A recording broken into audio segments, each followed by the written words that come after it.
Assalamualaikum warahmatullahi wabarakatuh. Selamat siang dan salam sejahtera bagi kita semua. Yang saya hormati Ibu Zahra Aliansi selaku dosen pengampu mata kuliah komunikasi, dan yang saya hormati para narasumber dari tim afirmasi, oposisi, dan tim netral. Sebelum acara dimulai, izinkan saya memperkenalkan diri. Nama saya Hilda Yuliantin selaku moderator. Mosi acara debat kali ini adalah pro kontra perkuliahan daring di masa pandemi COVID-19. Adapun latar belakang diadakannya forum debat ini adalah untuk menjembatani adanya perbedaan pandangan dari ketiga tim mengenai tantangan mahasiswa yang mengikuti pembelajaran jarak jauh atau kuliah daring. Tentunya menjadi hal baru dan menyebabkan pro kontra di kalangan mahasiswa. Diharapkan adanya forum debat ini menjelaskan persepsi masing-masing tim sehingga terbangun diskusi yang menarik. Peserta debat dibagi menjadi 3 tim, yaitu tim afirmasi, tim oposisi, dan tim netral. Kepada masing-masing tim dipersilakan untuk memperkenalkan diri. Perkenalkan, nama saya Judith Alvida Valencia, masih. Perkenalkan, nama saya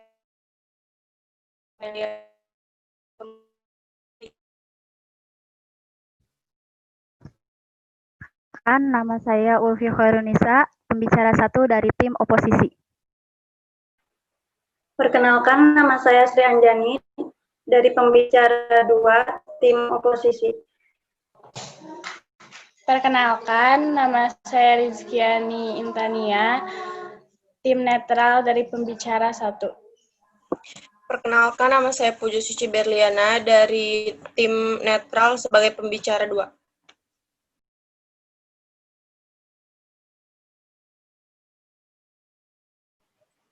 Kepada pembicara dari tim oposisi dipersilakan untuk menyampaikan argumennya selama 2 menit.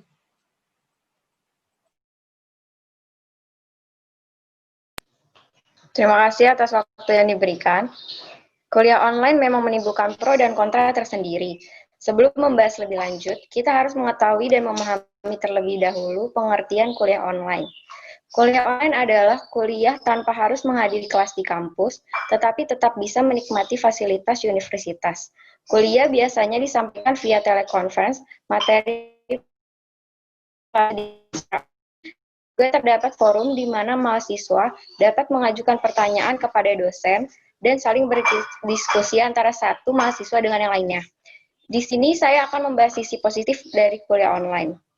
Dari aspek sistem penilaian, kuliah online melatih siswa untuk mandiri, sehingga mahasiswa tidak hanya belajar melalui dosen, tetapi juga harus mencari sumber ilmu yang lain seperti di buku, literasi, jurnal, dan sebagainya, agar mahasiswa belajar lebih optimal. Lalu dalam aspek waktu dan biaya lebih hemat, karena fleksibel dan pengeluaran biaya lebih sedikit, contohnya untuk transportasi ke kampus. Dan dalam aspek nilai, penilaian tugas, contohnya kuis dan sebagainya, akan dapat dilihat lebih. Menurut saya, kuliah online tidak menjadi masalah. Dituntut belajar mandiri, tidak 100% dituntut seperti siswa.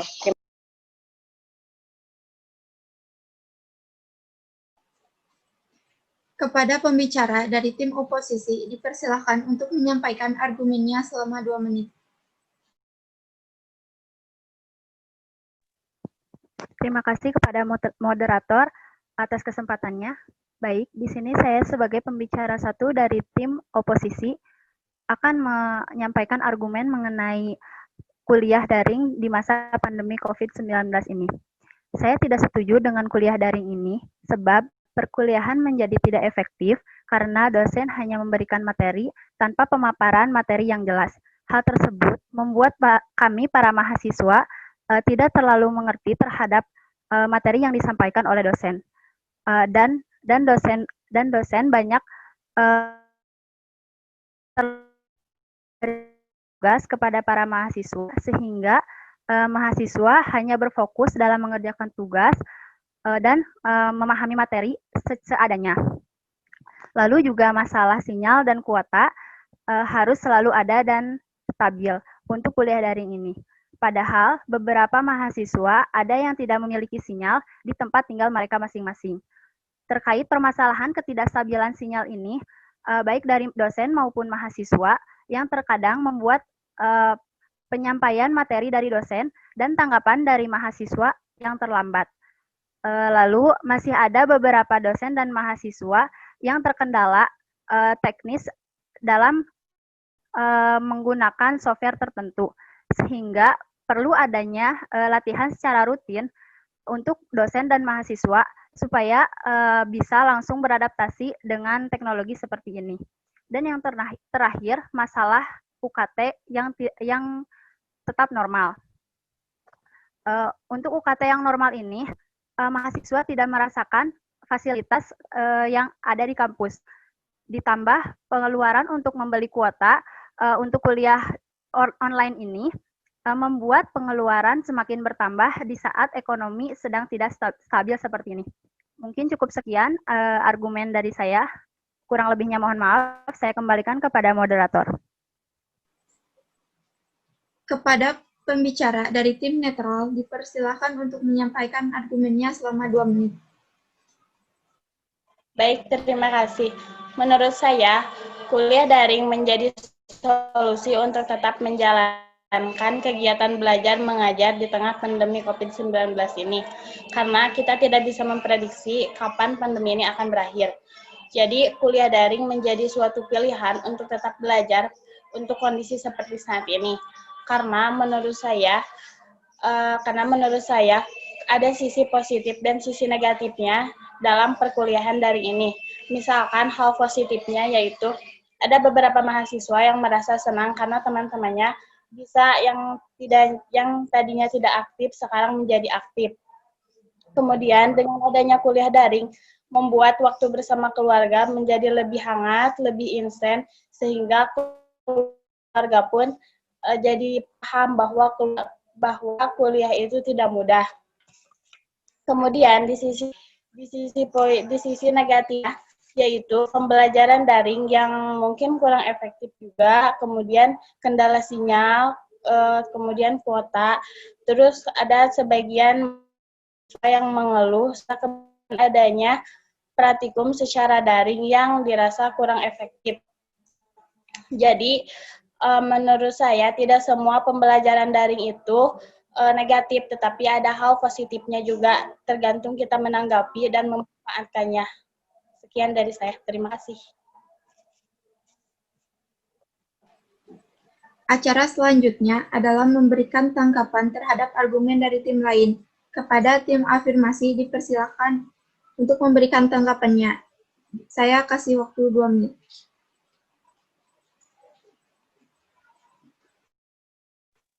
Terima kasih kepada moderator. Di sini menanggapi argumen yang diberikan oleh Saudari Ulfi dari tim oposisi. Menurut saya, pembelajaran yang sudah dijelaskan tadi sama Saudari Ulfi itu sebenarnya bisa membuat mahasiswa menjadi lebih mandiri. Kayak seperti contohnya, kita dikasih soal terus gak bisa jawab, otomatis kita bakal lihat internet dan memahaminya sendiri kan.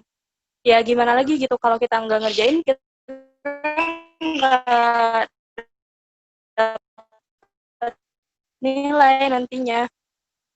Terus dinikmatin sama kita. Ya gimana, karena kita itu hakikatnya cuma sebagai mahasiswa ya, yang emang harus patuh sama aturan kampus. Aturan kampus kita kan nggak ngebolehin tatap muka ya.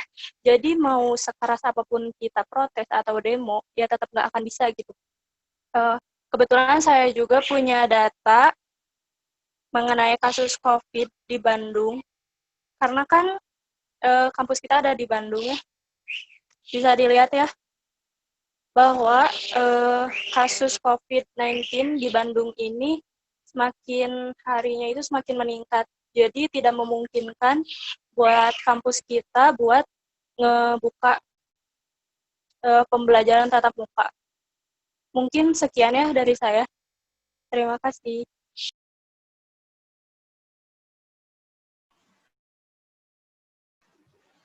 Kepada tim oposisi dipersilakan untuk memberikan tanggapannya selama 2 menit. Terima kasih kepada moderator. Di sini saya akan menanggapi argumen dari saudara Dara. Ya, semua mahasiswa tidak semua mahasiswa mengerti jika tidak dijelaskan terlebih dulu. Sehingga jika pembelajaran hanya terfokus pada pemberian tugas saja, itu menurut saya kurang efektif. Poin kedua mengenai UKT. Sebenarnya kita punya hak untuk mengajukan keringanan ke pihak kampus, karena banyak orang tua dari mahasiswa kehilangan pekerjaan selama pandemi ini, dan mereka merasa keberatan jika harus membayar UKT secara full.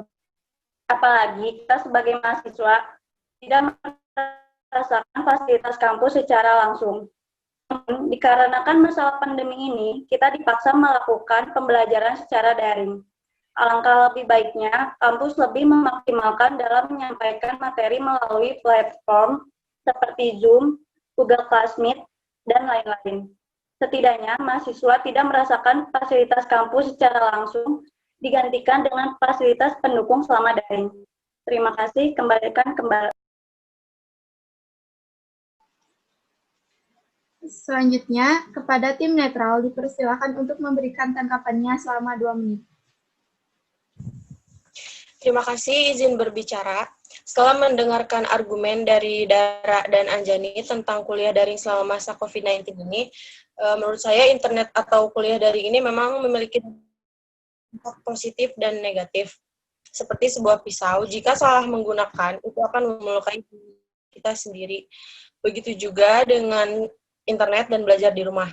Jika tidak digunakan dengan bijak, kita hanya akan mendapat sisi negatifnya. Tapi, jika membahas tentang fasilitas dan uang bayaran kuliah atau UKT, itu juga ada sisi positif dan negatifnya. Seperti pendapat dari Dara, jika dipaksakan demo atau tetap masuk ke kampus, itu tidak bisa dan tidak mungkin. Karena saat ini di Bandung, angka yang terkena COVID-19 semakin hari semakin meningkat. Dan itu akan merugikan semua mahasiswa. Juga menurut pendapat Anjani, kuliah daring kurang efektif karena tentang pembelajaran yang kurang penjelasan dan tidak mendapat fasilitas kampus. Sehingga kita semua mempunyai hak untuk demo agar kampus memberikan fasilitas lain selama belajar di rumah, seperti Zoom dan lain-lain. Jadi meski demikian, apa yang dikatakan oleh Dara dan Anjani, keduanya tidak salah. Karena ada posisi positif dan negatifnya. Serta yang kita dapat dari kuliah daring selama masa pandemi ini tergantung cara kita menggunakannya dan memanfaatkannya. Terima kasih, saya kembalikan ke moderator. Baik, terima kasih kepada narasumber dari ketiga tim yang telah memberikan argumen dan tanggapannya. Sebelum saya menutup acara, izinkan saya untuk menyampaikan simpulan hasil debat pada hari ini. Pembanding 1, sisi positif dari kuliah online atau daring adalah dapat mempersingkat waktu dalam aspek penilaian, biaya transportasi, dan membuat mahasiswa lebih mandiri. Pembanding 2, kuliah online atau daring dirasa kurang efektif karena ketika mahasiswa hanya diberi materi dan tugas saja tanpa diberi penjelasan. Juga masalah UKT tanpa keringanan, padahal mahasiswa tidak memakai fasilitas kampus. Simpulan, pembelajaran daring bisa menjadi positif dan negatif, tergantung kita menanggapi dan memanfaatkan sarana atau metode atau media pembelajaran yang ada. Cukup sekian debat kali ini. Terima kasih kepada narasumber dari ketiga tim atas kehadiran dan penyampaian argumennya. Saya, selaku moderator, mohon maaf atas segala kesalahan dan kekurangan. Wabillahi taufiq wal hidayah. Wassalamualaikum warahmatullahi wabarakatuh.